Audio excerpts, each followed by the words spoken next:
எல்லாருக்கும் வணக்கம். ஜாலி ரிவ்யூவில் இப்போ நம்ம பார்க்க போகிற படம் ஜீப்ரா.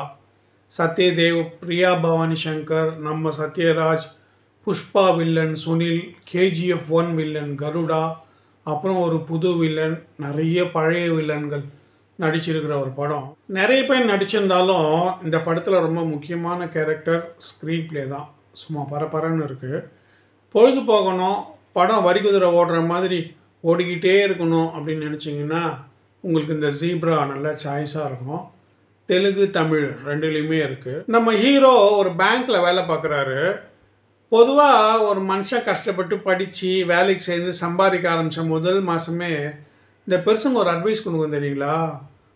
கடனை உடனே வாங்கியாவது ஒரு வீடை வாங்கி போட்டுடுறா, எலி வலையானாலும் தனி வலையாக இருக்கணும், ஓல்டு ரைஸ் சாப்பிட்டா கூட ஓன் ஹவுஸில் உட்காந்து சாப்பிட்ணும் அப்படின்னு எதையாவது பழமொழியை சொல்லி ஒரு பெரிய லோனாக வாங்க வச்சு ஒரு சின்ன வீட்டுக்குள்ளே அவனை கிரகப்பிரவேசம் பண்ணி வச்சுருவாங்க. அப்புறம் அவன் காலம் பூரா இஎம்ஐ கட்டிக்கிட்டு கஷ்டப்பட்டுட்ருப்பான். இதே சித்தாந்தப்படி நம்ம ஹீரோவும் அவர் வேலை செய்கிற பேங்க்லேயே லோனை போட்டு ஒரு வீடு வாங்க ட்ரை பண்ணுறாரு. அவர் வீடு வாங்க போகிற அந்த அப்பார்ட்மெண்ட்டுக்கு அவங்க அம்மாவை கூட்டிகிட்டு போகிறாரு. வீட்டை காமிக்கிறாரு. அப்போது அங்கே இன்னொரு மேடம் வராங்க. ஆக்சுவலாக அவங்களும் வீடு பார்க்க தான் வராங்க. ஆனால் நம்ம ஹீரோவோட அம்மா அவங்கள ஏதோ புரோக்கர்னு நினச்சிக்கிறாங்க. வீட்டை திருப்பி திருப்பி பார்த்துட்டு இந்த வீட்டையே வாங்கிக்கலாம், இது ரொம்ப நல்லா இருக்குன்னு முடிவு பண்ணிவிட்டு லிஃப்ட்டில் ஏறுறாங்க. அப்போ அந்த இன்னொரு மேடம் இல்லை, அவங்களும் லிஃப்ட்டுக்குள்ளே வந்துடுறாங்க. இப்போ லிஃப்ட்டில் 3 பேர், ஹீரோ, அம்மா, அந்த இன்னொரு மேடம். அப்போ திடீர்னு நம்ம ஹீரோவோட அம்மா, டேரே நான் என் பேக் மறந்துட்டேன்டா, போய் எடுத்துகிட்டு வரேன் அப்படின்னு லிஃப்ட்டை விட்டு வெளியே போகிறாங்க. இப்போ லிஃப்ட்டில் 2 பேர். நம்ம ஹீரோ சுற்றி முற்றி பார்க்குறான், யாரும் இல்லைன்னு கன்ஃபார்ம் பண்ணிவிட்டு அந்த மேடம் இல்லை, அவங்க கிட்ட போய் அவங்க கழுத்தை பிடிச்சி பச்சாக்குன்னு ஒரு முத்தம் கொடுத்துட்றான். அட கர்மம் பிடிச்சவனுங்களா அப்படின்னு நினைக்க தோணுதில்ல? அப்படிலாம் நினைக்கப்படாது. ஆக்சுவலாக அந்த மேடம் நம்ம ஹீரோவோட லவ்வர். அவங்களுக்கும் வீட்டை காமிக்கலான்னா பிளான் பண்ணி அந்த அப்பார்ட்மெண்ட்டுக்கு வர சொல்கிறான், அவங்க அம்மாவுக்கு தெரியாமல். ஆனால் அவங்க அம்மாவுக்கு எல்லா விஷயமும் தெரிஞ்சிட்டு. அந்த லவ்வர் மேடம் இருக்காங்கல்ல, அவங்களும் ஒரு பேங்க்கில் தான் வேலை பார்க்குறாங்க. ஒரு நாள் அவங்க வேலையில் பெரிய தப்பு பண்ணிடுறாங்க. யாரோ ஒரு கஸ்டமர் அவங்கக்கிட்ட 4 லட்ச ரூபா பணத்தை கொடுத்து அவரோட அக்கௌண்ட்டில் டெபாசிட் பண்ண சொல்கிறாரு.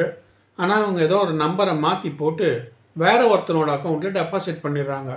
இவங்க டெபாசிட் பண்ணாங்களே வேறு ஒருத்தன், அவன் பயங்கரமான திருட்டு பைய. டக்குன்னு அந்த பணத்தை வேறு 2 அக்கௌண்ட்டுக்கு மாற்றிட்டு இவங்க ஃபோன் பண்ணி கேட்டால், நீ பண்ண தப்புக்கு நான் என்ன பண்ணுறது, உன்னால் முடிஞ்சதை பார்த்துக்கு போ அப்படின்னு தெனாவட்டாக பேசுகிறான். இன்னொரு பக்கம் அந்த பணத்தை உண்மையாக டெபாசிட் பண்ணவருக்கு ஒரு பெரிய பிரச்சனை. அவங்க பொண்ணுக்கு ஆப்ரேஷன். உடனடியாக ஆப்ரேஷன் பண்ணலன்னா அந்த பொண்ணோட உயிருக்கே ஆபத்து. நீ பண்ண தப்பால் தான் என் பொண்ணோட உயிரே போகுது அப்படின்னு ஒரு சாபம் விடுறாரு. இந்த மேடம் கலங்கி நிற்கிறாங்க. ஒரு காதலிக்கு இவ்வளோ கஷ்டம் வரும்போது காதலன் பார்த்துட்டு சும்மா இருப்பாரா? களத்தில் இறங்குறாரு. அவருக்கு தெரிஞ்ச கோல்மால் டெக்னிக் எல்லாத்தையும் யூஸ் பண்ணுறாரு. அந்த திருட்டு பையன் 2 அக்கௌண்ட்டுக்கு 4 லட்சத்தை மாற்றி விட்டான்ல, அந்த 2 அக்கௌண்ட்லேருந்தும் திருட்டு பயலுக்கே தெரியாமல் பணத்தை ரெக்கவர் பண்ணி யார்கிட்ட போய் சேரணுமோ அவங்கக்கிட்ட ஒப்படைக்கிறாரு. அவங்க ரொம்ப சந்தோஷமாக இவருக்கு தேங்க்ஸ் சொல்கிறாங்க. கதாநாயகி ரொம்ப ஹாப்பி. இப்போ அவங்க டர்னுக்கு கதாநாயகனை கட்டி பிடிச்சி ஒரு முத்தம் கொடுக்குறாங்க. பரவாயில்லையே, கதை நல்லா இருக்கே அப்படின்னு தோணுதில்ல? இதுதான் ஓப்பனிங். கதையே இதுக்கப்புறம் தான் ஆரம்பம். இந்த 4 லட்ச ரூபா தப்பாக போய் டெபாசிட் ஆச்சு இல்லை திருட்டு பயலோட அக்கௌண்ட்டு, அந்த அக்கௌண்ட்டுக்கு 5 கோடி ரூபாய் வருது. வந்த கொஞ்ச நேரத்திலேயே அந்த திருட்டு பயலுக்கே தெரியாமல் 50,000 பிரிஞ்சு 1000 அக்கௌண்ட்டில் போய் டெபாசிட் ஆகிடுது.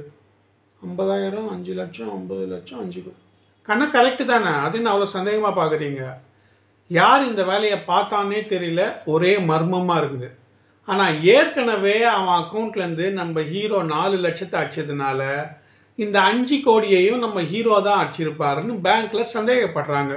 ஐயோயோ நான் பண்ணலங்க இதை அப்படின்னு இவர் கையில் காலில் விழுந்து கதறினாலும் பேங்க்கில் யாரும் அதை நம்ப தயாராக இல்லை. நான் போய் வேணால் அந்த திருட்டு பையிலே கூட்டிகிட்டு வந்து ப்ரூவ் பண்ணுறேன் அப்படின்னு போய் பார்த்தா அந்த திருட்டு பைய சவப்பெட்டியில் சஷாங்கமாக பட்டுன்னு இருக்கான், மண்டையை போட்டுட்டான்.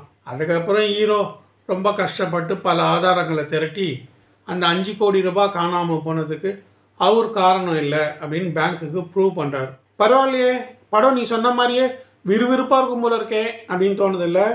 இது வெறும் விறு தான். இதுக்கப்புறம் தான் விறு. அந்த திருட்டு பயலோட அக்கௌண்ட்டுக்கு 5 கோடி ரூபாய் வந்ததில்ல, அதை டெபாசிட் பண்ண ஒரு உலகமகா திருடன். இந்த நாட்டையே சுருட்டி நாக்குக்கு அடியில் வச்சுக்கிற அளவுக்கு பவர்ஃபுல்லான ஆள். அவன் நம்ம ஹீரோவை கடத்திட்டு போய் அந்த 5 கோடிக்கு நீ தான் பொறுப்பு, 4 நாளில் 5 கோடி ரூபாவை நீ எனக்கு திருப்பி கொடுக்கலனா உங்கள் அம்மாவை பார்சல் பண்ணி பரலோகத்துக்கு அனுப்பிச்சிடுவோன்னு பப்ளிக் பிளேஸில் வச்சு மிரட்டுறான். அவன் என்ன வேணால் செய்யக்கூடிய ஆளுன்னு ஹீரோவுக்கு புரிஞ்சு போகுது. அவ்வளோ பவர்ஃபுல்லான ஆளை எதிர்த்து போராடவும் முடியல. அதனால் எப்படியாவது 4 நாளில் 5 கோடி ரூபாவை ரெடி பண்ணியே ஆகணும்னு அவருக்கு தெரிஞ்ச எல்லா பேங்க் ஃப்ராடு வேலையும் ட்ரை பண்ணுறாரு.